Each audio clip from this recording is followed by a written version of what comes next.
তোমাদের রানী ধারাবাহিকের আজকের পর্বে আপনারা দেখতে পারবেন যে শুক্লা রিতমকে বলে, আমি তোকে বলেছিলাম বাড়িতে কাউকে ঢুকাস না। ফোনটা ধরছে না মানে মেয়েটা পালিয়েছে।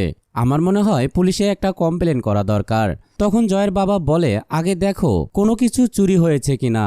তখন মাধুরী আসে আর বলে, মা আমরা সব তন্ন তন্ন করে খুঁজে দেখেছি, বাড়ির কিচ্ছু চুরি হয়নি। তখন জয় রেগে যায় আর বলে, একটা মানুষকে নিয়ে প্রতিদিন অশান্তি আর ভালো লাগছে না। মেয়েটা যদি বাড়িতে আসে তাহলে বলে দিবে আর কাজ করতে হবে না।